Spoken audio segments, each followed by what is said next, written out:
If this book is a bowl of soup, then the vegetable is overcooked and the soup itself is insipid.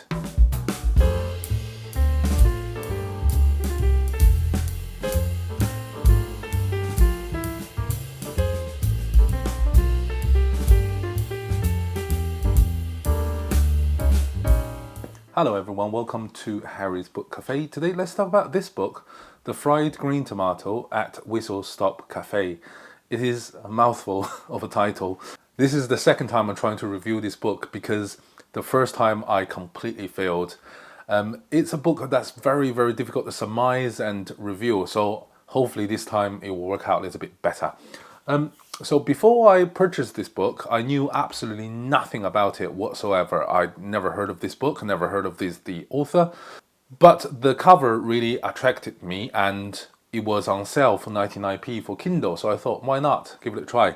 It was supposed to be a very cozy read, ideal for the winter season as we are in now, and that was my expectation. The writing is actually very interesting because the book has two narratives, one based in the current time and the other one is based in 1920s Alabama. Although the two narratives are separated by decades, they are linked very intimately. So let me tell you a little bit more about the story based in 1920s. In that part of the narrative centers on this cafe at Whistle Stop, which is a small place in Alabama. So the two main protagonists is Ruth and Edgin. So they open this cafe and the story is all about those cafe, about things that has happened over the years in this cafe. And it is actually quite eventful. We had a fatal injuries by train because there's a train track that's built directly behind the cafe. We have some KKK involved racial incidents. We also have a murder and we have perhaps the book suggested some sort of cannibalism after the murder was committed. It's quite cozy in the sense that Ruth and Edgin had this massive family with like 4 or 5 different brothers and sisters. So it's always quite cozy to read about the lives that they lead. One thing leads to another. It really starts telling you about how the cafe was getting built, and then it leads to the events which I've just told you about. So that is the main parts of the story. Now the second narrative, as I said, is based on current time, and the perspective is seen through the lens of an old woman called Nanny Threadgood. Now she was a part of that family which I just told you about back in 1920s Alabama, and she currently lives in a old people's nursery home. She gets very lonely, and because of that loneliness it forces her to make friends with another woman called Evelyn. Evelyn is someone who visited the nursing home on a weekly basis to see her mother-in-law. She really respects her mother-in-law and tried to love her mother-in-law. However, that love is not reciprocated. Her mother-in-law actually hates her. It wasn't really sort of explicit, but it was certainly implied through the mother-in-law's language and body language. It was made quite clear, and because of this rejection, it then forces her towards the arm of Nanny Threadgood. So the two women, 2 decades in age difference, got fused together quite naturally. Now Nanny did pretty much all the talking in their relationship, and she was telling her about the story happens back in the 1920s Alabama, all about the events around the coffee shop, the Fried Green Tomato coffee shop. And so it was beautifully written. I really liked the language that was being used. It's not quite as lyrical as some of the other books that I have read before, but it was certainly very interesting writing. It's very clean, very sort of direct. There's no flowery language. Everything was just what seems to be right. So it was a very interesting book. It's more than 500 pages, and I have to say I enjoyed the book somewhat. There are, however, some really big problems, And let me start with the most obvious one, and that is the nature of the two-line narrative. If it's just two-line, if it remains two-line narrative, then perhaps it is a little bit easier to understand. The problem is that it jumps back in time and in character. So, for instance, one chapter might be describing an event, a life of Ruth in 1920 Alabama.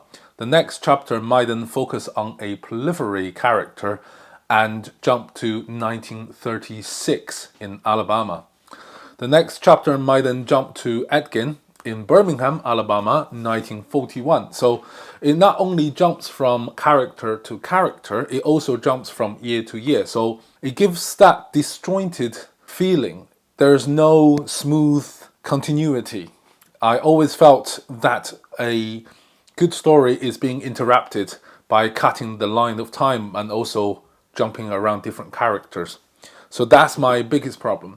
Now, the second problem that I have is also quite severe, and that is, even though the book has well over 500 pages, there are just so many characters. They are so numerous. I don't think there is enough time to develop them. And as a result of that, I was given the impression that every single character, including the main ones, were somehow undercooked, to use the analogy that I have said in the beginning of the video. If this one is a dish, it is completely undercooked and need a little bit more salt. The fact is, there are so many characters, and by the end of the book, I had hardly any better understanding of the peripheral characters that has been introduced pages after pages after pages, any better than at the beginning of the book. The two main characters, Ruth and Edgin, were done much better than the others, but they were still not quite developed compared to some of the other books that I have read of the similar length. The other thing is Nanny, the narrator of the second narrative. She told her friend Evelyn of the stories of the cafe, and yet at the end of it, I knew very little of her. Nanny Threadgood is part of the family back in the cafe, right? It's part of the stepsister of Edgin. But there was so little mention of her, and yet she was the narrator of the second part of the story. And at the end of the story, I just find I knew absolutely nothing about Nanny. So that is my second biggest problem, is that most of the characters, or should I say all of the characters, need a little bit more seasoning.